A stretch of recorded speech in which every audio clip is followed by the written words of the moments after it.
ವಿಜ್ಞಾನ ವಿಭಾಗದಲ್ಲಿ ತಾಲೂಕಿಗೆ ಪ್ರಥಮ ಸ್ಥಾನ ಪಡೆದ ಸ್ಫೂರ್ತಿ ಶಿಕ್ಷಣ ಸಂಸ್ಥೆಯ ಮಕ್ಕಳಿಗೆ ಹಿರಿಯ ನ್ಯಾಯವಾದಿ ಸಮಾಜ ಸೇವಕ ಕೆ.ಜಿ. ಪೂಜಾರಿಯವರಿಂದ ಸನ್ಮಾನ. ಹೌದು ವೀಕ್ಷಕರೇ, ಇತ್ತೀಚೆಗೆ ದ್ವಿತೀಯ PUC ಫಲಿತಾಂಶ ಹೊರಬಿದ್ದಿದ್ದು, ವಿಜ್ಞಾನ ವಿಭಾಗದಲ್ಲಿ ಅಫ್ಜಲ್ಪುರ ತಾಲೂಕಿಗೆ ಪ್ರಥಮ ಸ್ಥಾನ ಪಡೆದ ಸ್ಫೂರ್ತಿ ಕಾಲೇಜು ಮಕ್ಕಳಿಗೆ ಹಿರಿಯ ನ್ಯಾಯವಾದಿ ಕೆ.ಜಿ. ಪೂಜಾರಿ ಗೌರವಿಸಿ ಸನ್ಮಾನಿಸಿದರು.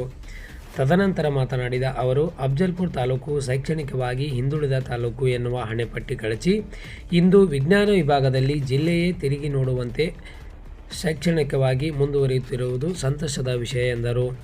ಈ ತಾಲೂಕಿನ ಮಕ್ಕಳು ಪ್ರತಿಭೆಯನ್ನು ಅನಾವರಣ ಮಾಡುತ್ತಿರುವ ಶಿಕ್ಷಣ ಸಂಸ್ಥೆಗಳು ಹಾಗೂ ಅದರ ಮುಖ್ಯಸ್ಥರು ತಾಲೂಕಿನ ಶೈಕ್ಷಣಿಕ ಮಟ್ಟವನ್ನು ಮುಂದುವರಿಯುವತ್ತ ದಾಪುಗಾಲು ಹಾಕುತ್ತಿದ್ದಾರೆ.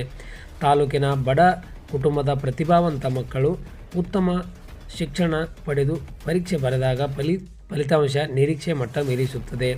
ಅದಕ್ಕಾಗಿ ತಾಲೂಕಿನ ಪ್ರತಿಷ್ಠಿತ ಶಿಕ್ಷಣ ಸಂಸ್ಥೆಗಳಲ್ಲೊಂದಾದ ಸ್ಫೂರ್ತಿ ಶಿಕ್ಷಣ ಸಂಸ್ಥೆಯ ಮಕ್ಕಳು ಇಡೀ ತಾಲೂಕಿನ ಕಾಲೇಜುಗಳ ಪೈಕಿ ಹೆಚ್ಚು ಪ್ರತಿಶತ ಅಂಕ ಪಡೆದು ತಾಲೂಕಿನ ಹಿರಿಮೆಯನ್ನು ಹೆಚ್ಚಿಸಿದ್ದಾರೆ.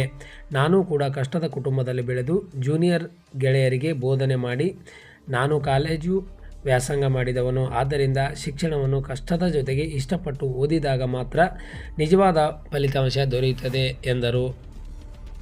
ಇದೇ ಸಂದರ್ಭದಲ್ಲಿ ದಲಿತ ಸಮುದಾಯದ ತಾಲೂಕು ಹಿರಿಯ ಮುಖಂಡರಾದ ಭೀಮರಾವ್ ಗೌರ್, ಹಿರಿಯ ಸಾಹಿತಿಗಳಾದ ಬಾಬುಮಿಯಾ ಫುಲಾರಿ ಮಾಶಾಳ್, ಮಾಜಿ ಗ್ರಾಮ ಪಂಚಾಯಿತಿ ಅಧ್ಯಕ್ಷ ಚಿದಾನಂದ ಬಸರಿಗಿಡ, ವಕೀಲರಾದ ಗುರುದೇವ್ ಪೂಜಾರಿ, ಪ್ರಿಯಾಂಕಾ ಕೋರಿ, ದಾನಮ್ಮ ಜಾಲಿಹಾಳ್ ಸೇರಿದಂತೆ ಸ್ಫೂರ್ತಿ ಕಾಲೇಜಿನ ಮುಖ್ಯಸ್ಥರಾದ GS ಬಾಳಿಕಾಯಿ ಹಾಗೂ ಉಪನ್ಯಾಸಕರ ಬಳಗ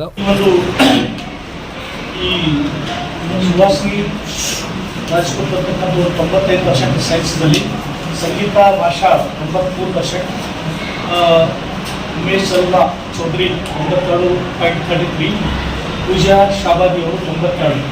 ಇದು ಅತ್ಯಂತ ಅತಿ ಹೆಚ್ಚಿನ ಅಂಕಗಳನ್ನು ಪಡ್ಕೊಂಡು ಈ ಸ್ಫೂರ್ತಿ ಕಾಲೇಜಿನ ಹೆಸರು ತಂದಿರಲ್ಲ, ಇದು ಬಹಳ ಒಳ್ಳೆಯ ಉತ್ತಮವಾದಂಥ ಸಾಧನೆಯಾಗಿದೆ. ಈ ಒಂದು ಸಾಧನೆ ಈ ಒಂದು ತಾಲೂಕಿಗೆ ಜಿಲ್ಲಾದಲ್ಲಿ ಕೂಡ ನೀವು ಒಳ್ಳೆಯ ಹೆಸರನ್ನು ಗಳಿಸಿದಾರಲ್ಲ, ಇದು ನಮಗೆಲ್ಲ ತಾಲೂಕಿಗೆ ಒಂದು ಒಳ್ಳೆಯ ಹೆಸರನ್ನು. ಈ ಒಂದು ಒಳ್ಳೆಯ ಹೆಸರನ್ನು ಬರಬೇಕಾದ್ರೆ ಇಲ್ಲಿ ನಿಮ್ಮ ತಾಯಿ ತಂದೆ ಒಳ್ಳೆಯ ಸಂಸ್ಕಾರದಿಂದ ಮತ್ತು ನೀವು ಆ ತಾಯಿ ತಂದೆ ಇಟ್ಕೊಂಡಂತ ಏನು ಉದ್ದೇಶ ಇದೆ, ನಮ್ಮ ಮಕ್ಕಳು ಒಳ್ಳೆಯ ಜ್ಞಾನಿಗಳಾಗಬೇಕು ಅಂತಕ್ಕಂಥದ್ದು, ನಮ್ಮ ಮಕ್ಕಳು ಈ ಒಂದು ಜ್ಞಾನ ಜ್ಯೋತಿಗಳಾಗಿ ಏನು ಈ ನಮ್ಮ ಮನೆ ಮತ್ತು ನಮ್ಮ ಊರು, ಗ್ರಾಮ, ಜಿಲ್ಲೆ, ಈ ದೇಶವನ್ನು ಬೆಳಗ್ತಕ್ಕಂಥ ಒಳ್ಳೆಯ ಜ್ಞಾನಿಗಳಾಗಬೇಕು ಅಂತಕ್ಕಂಥ ಏನು ಉದ್ದೇಶ ಇಟ್ಕೊಂಡಿದ್ದಾರೆ, ಆ ಉದ್ದೇಶವನ್ನು ಸಫಲ ಮಾಡಲು ತಾವೇನು ಪ್ರಯತ್ನ ಮಾಡಿದ್ದೀರಿ, ಈ ಏನು ಇಷ್ಟಪಟ್ಟು ಏನು ಓದಿದಿರಲ್ಲ, ಇದು ನಮಗೆಲ್ಲರಿಗೆ ತಾಲೂಕಿಗೆ ಒಂದು ಹೆಮ್ಮೆ ತರ್ತಕ್ಕಂಥ ಒಂದು ವಿಚಾರ ಆಗಿದೆ. ಈ ಶಾಲೆಯ ಹೆಸರು ಇದ್ದಂತೆ ಸ್ಫೂರ್ತಿ ಕಾಲೇಜ್ ಅಂತಕ್ಕಂಥದ್ದು ಏನಿದೆಲ್ಲ ಸ್ಫೂರ್ತಿದಾಯಕ ಆಗಿದ್ದೀರಿ. ಪ್ರತಿಯೊಬ್ಬ ವಿದ್ಯಾರ್ಥಿಗಳ ಮುಖಲಕ್ಷಣ ನೋಡಿದಾಗ ತಮ್ಮಲ್ಲಿ ಒಂದು ಸ್ಫೂರ್ತಿ ನಮಗೆ ಕಂಡು ಬರ್ತಾ ಇದೆ. ಆ ಒಂದು ಸ್ಫೂರ್ತಿ ನಮ್ಮ ಬಾಳಿಕಾಯಿ ಸಾರು ತಮ್ಮಲ್ಲಿ ತುಂಬಿದ್ದಾರೆ ಅಂತಕ್ಕಂಥದ್ದು ಈ ಒಂದು ಸ್ಫೂರ್ತಿ ಕಾಲೇಜಿನಲ್ಲಿ ಅಂತ ಒಂದು ಮಹಿಮೆ ಶಕ್ತಿ ಇದೆ ಅಂತಕ್ಕಂಥದ್ದನ್ನು ಇವತ್ತಿನ ದಿವಸ ನಮಗೆ ಎದ್ದು ಕಾಣ್ತಾ ಇದೆ. ಆದ್ರೆ ತಾವು ಯಾರು ಈ ಮಾರ್ಕ್ಸ್ಗಾಗಿ ಓದಿಲ್ಲ, ಆದ್ರೆ ಜ್ಞಾನಕ್ಕಾಗಿ ಓದಿದ್ರೆ ಅಂತ ತಿಳ್ಕೊಂಡು ಇಷ್ಟೆಲ್ಲ ಮಾರ್ಕ್ಸ್ ಬಂದಿದ್ದಾವೆ ಅಂತ ನಮಗೆ ಅನಿಸ್ತಾ ಇದೆ. ಮಾರ್ಕ್ಸ್ ಆಗಿ ಓದ್ಲಿಕ್ಕೆ ಹೋದ್ರಪ್ಪ ಅಂತಂದ್ರೆ ನೀವು ಅಲ್ಲೆಲ್ಲಿ ನೋಟ್ ಮಾಡ್ಕೊಂಡು ಮಾರ್ಕ್ಸ್ಗಳು ಪಡ್ಕೊಳಕ್ ಹೋದ್ರಪ್ಪ ಅಂದ್ರೆ ಇಷ್ಟು ಮಾರ್ಕ್ಸ್ ಬರಂಗಿಲ್ಲ. ಯಾಕಂದ್ರೆ ನೀವು ಜ್ಞಾನಕ್ಕಾಗಿ ಓದಿರಿ ಅಂತ ಹೇಳಿ ಇಷ್ಟು ಮಾರ್ಕ್ಸ್ ಬರ್ತವ. ನಾವು ಏನೇ ಓದ್ಬೇಕಾದ್ರೆ ಜ್ಞಾನವನ್ನು ಪಡ್ಕೋಬೇಕು. ಮಾರ್ಕ್ಸ್ ಇಂಪಾರ್ಟೆಂಟ್ ಅಲ್ಲ, ನೀವೇನು ನಿಮ್ಮ ಸಾಧನೆ ಮಾಡಿದಿರಿ, ನಿಮ್ಮ ಒಂದು ಶಕ್ತಿ ಶಿಕ್ಷಣವನ್ನು ಪಡ್ಕೋಬೇಕು ಅಂತಕ್ಕಂಥ ಒಂದು ಏನು ವಿಷಯ ಏನು ಪ್ರಯತ್ನ ಮಾಡಿದಿರಿ ಅದು ಬಹಳ ಇಂಪಾರ್ಟೆಂಟ್ ಅದ. ಅದೇ ರೀತಿಯಾಗಿ ಇವತ್ತು ನೀವೇನು 4 ಜನ ಈ ಕಾಲೇಜಿನಿಂದ ನೀವೇನು ಈ ರ್ಯಾಂಕರ್ ಇದು ಟಾಪರ್ ಆಗಿದ್ದಿರಲ್ಲ, ಅದೇ ರೀತಿ ಈ ಕಾಲೇಜಿನಲ್ಲಿ ಇರ್ತಕ್ಕಂಥ ಎಲ್ಲ ವಿದ್ಯಾರ್ಥಿಗಳು ರಾಜ್ಯ ಮಟ್ಟದಲ್ಲೂ ಕೂಡ ಒಳ್ಳೆಯ ಹೆಸರನ್ನು ತರ್ತೀರಿ ಅಂತಕ್ಕಂಥ ಭರವಸೆ ನನಗಿದೆ. ಯಾಕಂದ್ರೆ ಇಲ್ಲಿ ಒಂದು ವಾತಾವರಣ, ಈ ಕ್ಲೈಮೇಟ್ ನೋಡಿದರೆ ನನಗೆ ಬಹಳ ಸಂತೋಷ ಅನಿಸ್ತದೆ. ಈ ಎಲ್ಲ ಕ್ಲಾಸ್ ರೂಮ್ಗಳು, ನಿಮಗೆ ಈ ಶಿಕ್ಷಣ ಏನು ಟ್ರೈನಿಂಗ್ ಮಾಡ್ತಕ್ಕಂಥ ಮತ್ತು ನಿಮಗೆ ಏನೋ ಉಪನ್ಯಾಸ ನೀಡ್ತಕ್ಕಂಥ ಎಲ್ಲ ಶಿಕ್ಷಕರು ಕೂಡ ಒಂದು ಒಳ್ಳೆಯ ಗುಣಮಟ್ಟದ ಶಿಕ್ಷಣವನ್ನ ಈ ಸಂಸ್ಥೆ ಕೊಡ್ತಾ ಇದೆಯಲ್ಲ, ಇದು ನನಗೆ ಬಹಳ ಹೆಮ್ಮೆ ಇದೆ. ಈ ಹಿಂದೆನೂ ಕೂಡ ಇದಕ್ಕಿಂತಲೂ ಹಿಂದೆನೂ ಕೂಡ ಒಳ್ಳೆಯ ಟಾಪರ್ ಆಗಿ ಈ ಕಾಲೇಜು ಹೆಸರು ತಂದಿದೆ. ಅದಕ್ಕಾಗಿ ಈ ಕಾಲೇಜಿನಲ್ಲಿ ಇರ್ತಕ್ಕಂಥ ತಾವೆಲ್ಲ ವಿದ್ಯಾರ್ಥಿಗಳು ಇವತ್ತು PUC ಸೆಕೆಂಡ್ ಇಯರ್ ಇದ್ದವರು ನೀವೆಲ್ಲ ನಿರ್ಗಮಿಸಿದ್ರಿ. ಈ ಒಂದು PUC first year second year ತಾವೆಲ್ಲ ಬಂದಿದ್ದೀರಲ್ಲ, ತಾವು ಕೂಡ ಇದಕ್ಕಿಂತ ಹೆಚ್ಚಿನ ಮಾರ್ಕ್ಸ್ ಗಳನ್ನ ತೋರ್ತೀರಿ ಅಂತಕ್ಕಂಥದ್ದು ಭರವಸೆ ನನಗಿದೆ. ಇದೇ ರೀತಿಯಾಗಿ ತಾವೆಲ್ಲ ಈಗಾಗಲೇ ಹೇಳಿದ್ದಾರೆ, ಈ ಡಾಕ್ಟರ್ ಬಾಬಾ ಸಾಹೇಬ್ ಅಂಬೇಡ್ಕರ್ ಆಗಿರ್ಬೋದು, ಸ್ವಾಮಿ ವಿವೇಕಾನಂದರು, ಆಮೇಲೆ ಏನಪ್ಪ ಅಂದ್ರೆ ಲಾಲ್ ಬಹದ್ದೂರ್ ಶಾಸ್ತ್ರಿ ಅಂತವರು, APJ ಅಬ್ದುಲ್ ಕಲಾಂ ಅಂತ ಒಂದು ಆದರ್ಶಗಳನ್ನ ಜೀವನದಲ್ಲಿ ತಾವು ಅಳವಡಿಸ್ಕೊಂಡ್ರೆ ಮಾತ್ರ ನಮ್ಮ ಜೀವನ ಸಾರ್ಥಕ ಆಗ್ತದೆ. ನಾನು ಕೂಡ ಹೇಳಿದ್ರೆ ನಮ್ದು ಎಷ್ಟು ಕಷ್ಟ ಅಂತ ಹೇಳಿ ನಾವು ಕೂಡ ಟ್ಯೂಷನ್ ಹೇಳಿ ಜೀವನ ಮಾಡಿ ಸಾಲಿ ಕಲ್ತಿದ್ದು, ನಮಗೇನೋ ಸಾಲಿ ಕಲ್ಸಂತ ತಾಕತ್ ನಮ್ಮ ತಾಯಿ ತಂದೆಗೆ ಇರಲಿಲ್ಲ.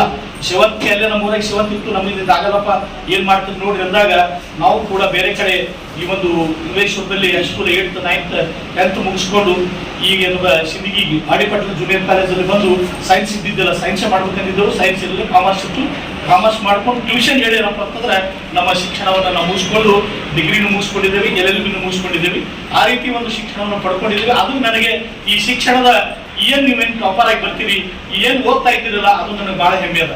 ಇಂಥ ಒಂದು ತಾವು ತಮ್ಮ ತಾಯಿ ತಂದೆ ಕಷ್ಟಪಡ್ತಾ ಇದ್ದಾರಲ್ಲ, ಕಷ್ಟಪಟ್ಟು ನಿಮಗೆ ಅವರಿಗೆ ತಮಗೆ ಪಾಲಕರಿಗೆ ಬಂದಂತ ಕಷ್ಟ ನಿಮ್ಗೆ ಬರಬಾರ್ದಂತ ಉದ್ದೇಶ ಇಟ್ಕೊಂಡಿದಾರಲ್ಲ, ಅದು ಬಹಳ ಮಹತ್ವದ. ನಿಮಗೆಲ್ಲ ಇಂಥ ಒಂದು ಒಳ್ಳೆ ಶಿಕ್ಷಣ, ಇಂಥ ಒಂದು ಒಳ್ಳೆ ಸಂಸ್ಥೆಯಲ್ಲಿ ನಿಮ್ಗೆ ಶಿಕ್ಷಣ ಕೊಡಿಸ್ತಾ ಇದ್ದಾರೆ ನಿಮ್ಮ ತಾಯಿ ತಂದೆ, ಅವ್ರಿಗೆ ನಾವೇನಪ್ಪ ಅಂತಂದ್ರೆ ಅಭಿನಂದನೆಗಳು ಹೇಳ್ಬೇಕಾಗ್ತದೆ.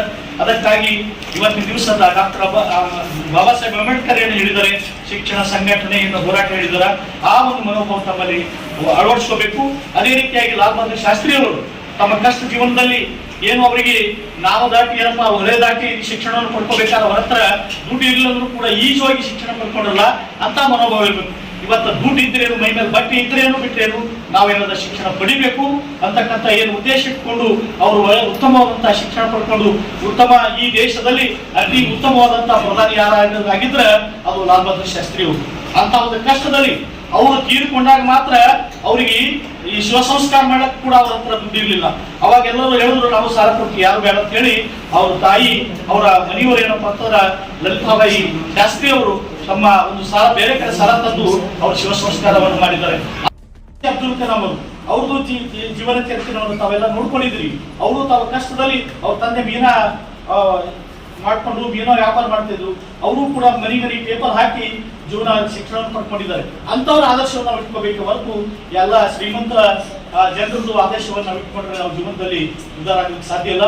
ಯಾರು ಕಷ್ಟದಲ್ಲಿ ಬಂದು ಏನು ಅತಿ ಹೆಚ್ಚು ಹೆಸರು ಮಾಡಿದ್ದಾರೆ, ಇಡೀ ಜಗತ್ತಿನಲ್ಲಿ ಹೆಸರು ಮಾಡಿದವರೆಲ್ಲ ಕಷ್ಟದಲ್ಲಿ ಬಂದವ್ರೆ. ಎಲ್ಲಿ ಎಷ್ಟು ಕಷ್ಟ ಅನುಭವಿಸಿದ್ದಾರೆ. ಇವತ್ತ ನಮ್ಮ ಬಾಳಿಕೆ ಸರ್ ಕೂಡ ಕಷ್ಟದಲ್ಲಿ ಬಂದರೆ ತಿಳ್ಕೊಂಡು ಇಂಥ ಒಂದು ಸಂಸ್ಥೆ ಇವತ್ತಿನ ಜಿಲ್ಲಾ ಮಟ್ಟದಲ್ಲಿ ರಾಜ್ಯ ಮಟ್ಟದಲ್ಲಿ ಹೆಸರು ಪಡ್ತಾ ಇದೆ.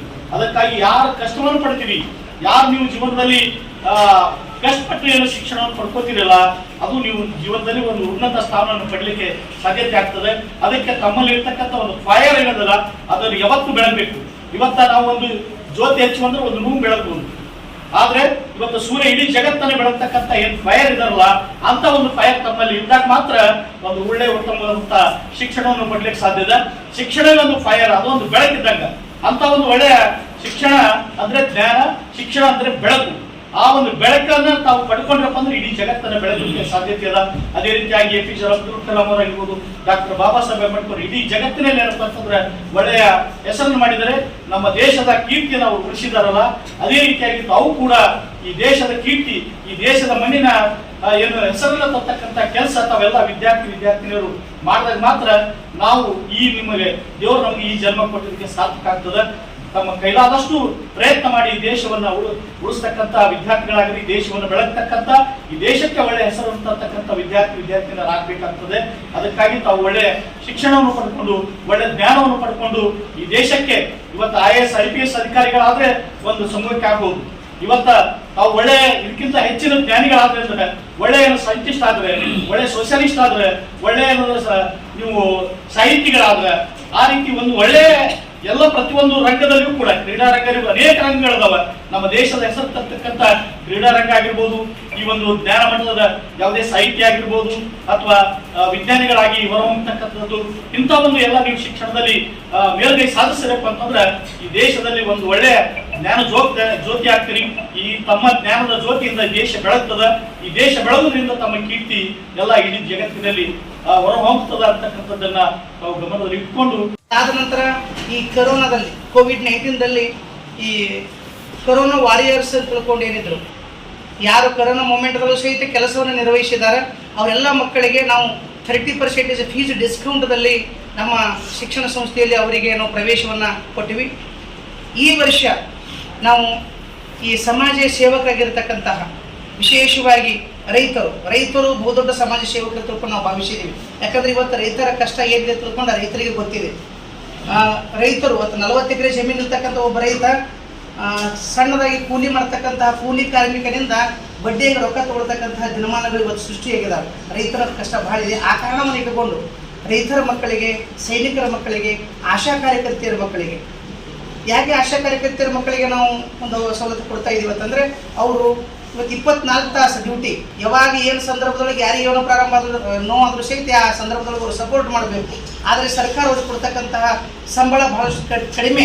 ಅದ್ರ ಜೊತೆಗೆ ಆ ಸಂಬಳ 6 ತಿಂಗಳಿಗೊಮ್ಮೆ, 8 ತಿಂಗಳಿಗೊಮ್ಮೆ, 10 ತಿಂಗಳಿಗೊಮ್ಮೆ ಆಗ್ತಕ್ಕಂಥ ಸಂಭವ ಇದೆ. ಅದ್ರ ಜೊತೆಗೆ KSRTC ನೌಕರರು, KSRTC ನೌಕರರಿಗೆ 2 ವರ್ಷದಿಂದ ಪಗಾರ ಇಲ್ಲ. ಈಗ ಪಗಾರ ಕೊಡಬೇಕು ಅಂತ ನಮ್ಮ ಮಾನ್ಯ ಮುಖ್ಯಮಂತ್ರಿಗಳು ಹೇಳ್ತಾರೆ, 3 ತಿಂಗಳ ಪಗಾರ ಮುಡ್ಕೊಂಡು ಕೊಡ್ತೀವಿ, 4 ತಿಂಗಳ ಪಗಾರ ಮುಡ್ಕೊಂಡು ಕೊಡ್ತೀವಿ ಅಂತ. ಅಂಥ ಸಿಚುವೇಶನ್ದೊಳಗೆ ಅವರು ಬದುಕ್ತಾ ಇದ್ರು. ಅದರ ಜೊತೆಗೆ ಅಂಗವಿಕಲರ ಮಕ್ಕಳಿಗೆ ಮತ್ತು ಏಕಪೋಷಕರ ಮಕ್ಕಳು, ಅಂದರೆ ತಂದೆ ಅಥವಾ ತಾಯಿ ಇಲ್ಲದೆ ಇರತಕ್ಕಂಥ ಮಕ್ಕಳಿಗೆ ನಾವು ಈ ವರ್ಷ ಒಂದು ವಿಶೇಷವಾದ ಯೋಜನೆಯನ್ನು ರೈತರ ಮಕ್ಕಳಿಗೆ, ಸೈನಿಕರ ಮಕ್ಕಳಿಗೆ, ಆಶಾ ಕಾರ್ಯಕರ್ತೆಯರ ಮಕ್ಕಳಿಗೆ, KSRTC ನೌಕರರ ಮಕ್ಕಳಿಗೆ ಮತ್ತು ಗುತ್ತಿಗೆ ಆಧಾರದ ಮೇಲೆ ಕೆಲಸ ಮಾಡ್ತಕ್ಕಂಥ ಎಲ್ಲ ಸರ್ಕಾರಿ ನೌಕರಿ ಮಾಡ್ತಕ್ಕಂಥವರ ಮಕ್ಕಳಿಗೆ, ಜೊತೆಗೆ ಏಕಪೋಷಕರ ಮಕ್ಕಳಿಗೆ ಮತ್ತು ಅಂಗವಿಕಲರ ಮಕ್ಕಳಿಗೆ 30% ಫೀಸ್ ಡಿಸ್ಕೌಂಟದಲ್ಲಿ ನಾವು PUC ಸೈನ್ಸ್ ಅಡ್ಮಿಷನನ್ನು ಕೊಡ್ತಾ ಇದ್ದೀವಿ. ಪ್ರಾರಂಭದಲ್ಲಿ ಹೇಳಬೇಕಾಗಿತ್ತು. ಸೊ ಹಾಗಾಗಿ ಎಲ್ಲ ವಿದ್ಯಾರ್ಥಿಗಳು, ಎಲ್ಲ ಪಾಲಕರು ಸದುಪಯೋಗವನ್ನು ಪಡೆದುಕೊಳ್ಬೇಕು ಅಂತ ತಿಳ್ಕೊಂಡು ಹೇಳ್ತಾ ನಮ್ಮೆಲ್ಲ ಶಿಕ್ಷಕರು ದಯಮಾಡಿ ವೇದಿಕೆಗೆ ಬರಬೇಕು. ನಾನು ಈ ಕಾರ್ಯಕ್ರಮದಲ್ಲಿ ಮೊದಲೇ ಹೇಳಿದಾಗೆ ಭಾಳ ಐತಿಹಾಸಿಕವಾದಂಥ ಮತ್ತು ಮಹತ್ವಪೂರ್ಣವಾದಂಥ ಹೇಳಿದ್ಮೇಲೆ ನಾವು ನಿಮಗೆ ಅಭಿನಂದಿಸುವ ಸಲುವಾಗಿ ಅದಕ್ಕಿಂತ ಮುಂಚಿತವಾಗಿ ನಾವು KG ಪೂಜಾರಿ ಅವರನ್ನು ಅಭಿನಂದಿಸಬೇಕಾದ್ರೆ, ಯಾಕಂದ್ರೆ ನಾನು